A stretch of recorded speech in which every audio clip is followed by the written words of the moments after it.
iniciar o meu pronunciamento, a minha intervenção de hoje, contra a aprovação desse PL 752, que aumenta as custas judiciais, sobretudo para a população pobre, a população que não tem acesso, já tem dificuldade de ter acesso à justiça e terá muito mais acesso. É um projeto, senhor presidente, que veio do Tribunal de Justiça, porém ele ficou tramitando aqui durante praticamente 2 anos, chegou aqui em 2021, nós tínhamos já obstruído esse projeto, ele não tinha apoio do governo até então, nós realizamos algumas audiências públicas antes dessa última que nós tivemos, essa derradeira audiência pública, que só demonstrou o quanto esse projeto é injusto e antidemocrático.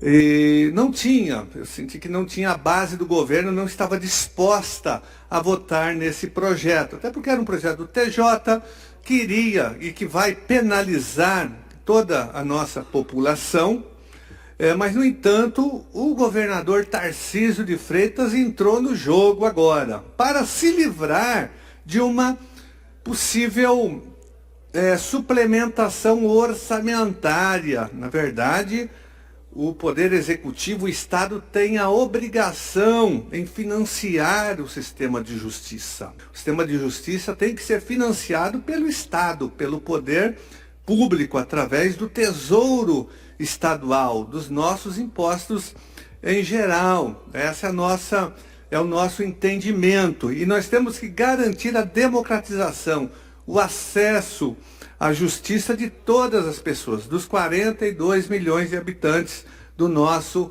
estado. No entanto, esse projeto agora recebe o apoio do governador Tarcísio. Não é à toa que agora a base do governo começa a se mobilizar, atendendo a esse apelo, a um possível acordo feito aqui com a base, com o governador Tarcísio. Na audiência pública, senhor presidente, eu deixei muito claro que a nossa luta não é contra o TJ, não é contra o Tribunal de Justiça. Eu até propus a organização, a criação de uma frente ampla aqui, com a união do TJ, da magistratura, dos servidores do Tribunal de Justiça, dos deputados, da OAB, para que nós pudéssemos cobrar do Executivo a transferência desses recursos, sem penalizar a população. Até porque nós já discutimos aqui em exaustão que o orçamento do Estado de São Paulo de 2023 é o maior da história, são mais de 317 bilhões de reais. Já discutimos aqui em exaustão que o Estado de São Paulo tem a maior transferência, hoje através dos benefícios fiscais, das isenções fiscais, para o setor econômico, para grandes grupos econômicos do Estado de São Paulo, que recebem bilhões de reais, são quase 80 bilhões de reais que o Estado está transferindo para os grandes grupos empresariais do Estado, dinheiro público do nosso orçamento, sem contar a questão da dívida ativa, que mal é cobrada, o Estado faz corpo mole para cobrar a dívida ativa do Estado de São Paulo. Eu tenho questionado bastante essa questão das isenções fiscais, dos benefícios fiscais para esses grandes grupos econômicos. Inclusive, recentemente, eu entrei com uma ação aqui no Tribunal de Justiça, acionei o MP, o Tribunal de Contas também, contra um decreto do governador, agora Tarcísio, que está abrindo mão de quase 300 milhões de reais para beneficiar as empresas de embalagens metálicas do Estado de São Paulo, onde ele reduziu drasticamente os impostos sem nenhuma justificativa. E nós estamos perdendo, a partir de agora, quase 300, no mínimo, é mais, mas por baixo 300 milhões de reais. Mostrei aqui, falei sobre isso durante as sessões que antecederam o debate da urgência da aprovação desse projeto. Nós estamos esperando uma decisão da Justiça. Enfim, então são 80 bilhões destinados aos grandes grupos econômicos, muitos deles devedores da dívida ativa como os grandes frigoríficos, que têm isenções e devem bilhões para os cofres do Estado de São Paulo. Então a questão não é que não tem dinheiro no cofre estadual e tem muito dinheiro. A questão é a disputa por esse recurso. O que nós estamos querendo aqui, propondo aos deputados da base do governo e ao presidente do Tribunal de Justiça, à magistratura, que eles possam, né, participar dessa frente ampla para pressionar o governo Tarcísio de Freitas a fazer essa suplementação orçamentária, porque o recurso existe. E ele só mobilizou a base do governo agora porque ele não quer fazer a transferência. Então ele se alia ao TJ para tentar aprovar o projeto aqui na Assembleia Legislativa. E nós aqui temos outros pleitos em relação ao Tribunal de Justiça. Nós temos nada contra o TJ, contra a magistratura. A nossa luta aqui, na verdade, é em defesa dos servidores do TJ. Nós queremos mais recursos para valorização salarial, funcional e da melhoria das condições de trabalho dos servidores, dos escreventes técnicos, dos oficiais de justiça. Essa é a nossa luta aqui na Assembleia Legislativa de São Paulo. Então, o que nós queremos, o que deveria estar sendo votado aqui, pautado, senhor presidente, deputados e deputadas, é o PLC número 30 de 2013, que já foi aprovado em todas as comissões e, inclusive, já tem um requerimento de regime de urgência. Esse projeto, ele reconhece, é um projeto do TJ, do Tribunal de Justiça, que está parado aqui desde 2013, que reconhece uma dívida com os servidores, um reajuste de 10,15%, parcelado. O TJ está dizendo, olha, o TJ deve aos servidores, né?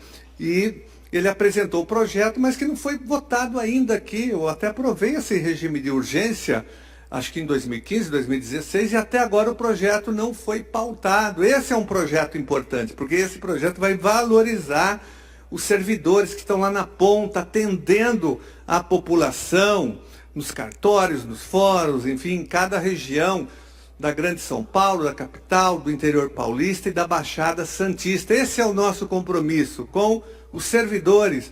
Ou então aprovar também o nosso PLC número 3, que é um projeto importante, né, que garante o nível universitário para o escrevente técnico. Projeto já aprovado em todas as comissões, com o regime de urgência, um projeto importante, que é uma antiga reivindicação dos escreventes técnicos. Esses são os projetos que nós deveríamos estar debatendo aqui, não o 752. Então, nesse sentido, é muito importante que a gente cobre o governo, o governador Tarcísio, ele tem os recursos para canalizar aqui para o Tribunal de Justiça, porque tem algo que a gente tem denunciado exaustivamente, desde sempre, desde 2007, pelo menos, quando eu cheguei aqui na Assembleia Legislativa, que são os cortes que o Executivo promove no orçamento do Tribunal de Justiça, muitas vezes pela metade. Isso há muitos anos vem acontecendo. Então, se o Tribunal de Justiça encaminha um orçamento para ser enviado à LESP de 20 bilhões, o governo corta metade disso, 10 bilhões. O orçamento hoje é de aproximadamente 15 bilhões, o orçamento do Tribunal de Justiça. Mas houve um corte bilionário. Esse não foi o orçamento encaminhado à Casa Civil, foi muito mais. Então o governo cortou bilhões de reais. E nós aqui na Assembleia Legislativa tentamos recompor uma parte através das emendas que nós apresentamos. Eu apresento todos os anos emendas para a valorização dos servidores do judiciário, mas elas não são aprovadas porque o governo boicota essas emendas. E outros deputados, acho que não só da oposição, mas da base do governo, apresentam também essas emendas, mas elas não são incorporadas no orçamento. Então tem um corte, o governo já sai com uma dívida em relação ao Tribunal de Justiça. Então o apelo que eu faço aqui aos deputados e deputadas da base do governo é para que, primeiro, não deem quórum aprovação desse projeto, porque Vossas Excelências estarão, na verdade, indo contra o eleitorado de Vossas Excelências. As pessoas mais pobres que votaram em Vossas Excelências terão mais dificuldades de acessar a justiça, porque ela vai ficar mais cara ainda, mais difícil de ser acessada. E faço um apelo aqui, tem vários deputados que são advogados e advogadas. Dr. Jorge, por exemplo, Dr. Jorge do Carmo é um advogado, né? E ele é um jurista, e ele está seguindo a orientação da OAB, tá? Né? A OAB se posicionou, está presente aqui nas votações, teve uma brilhante, importante participação nas audiências públicas, em todas elas realizadas, mas nessa aqui, ela teve uma participação exemplar através da presidente, né, Patrícia Vanzolini, neta do grande compositor Vanzolini, né, que compôs Ronda e tantas outras canções da música popular brasileira. Então, o Dr. Jorge, por exemplo, está afinado com a OAB, vai seguir a orientação da entidade de classe dele, não é isso, Dr. Jorge do Carmo, que é advogado. Então, a Paula, da bancada feminista, é doutora, é advogada, também é jurista, vai seguir a orientação da OAB e alguns outros aqui da oposição. Agora eu vejo que tem deputados advogados que têm carteira da OAB, mas vão votar contra a orientação da sua entidade de classe. Eu não me vejo fazendo isso, deputada Mônica. Eu sou professor. Se os sindicatos da educação se colocarem contra um projeto, eu vou seguir a orientação dos meus sindicatos, das minhas entidades de classe. Eu não vou trair a minha classe, né? Eu estou aqui por conta de uma classe, né, de trabalhadores, aliás, de todos os trabalhadores, mas da educação sobretudo. Então eu não posso ser um traidor da minha classe, né? Mas eu sinto aqui que tem deputados que vão se colocar contra a sua entidade de classe, contra a OAB.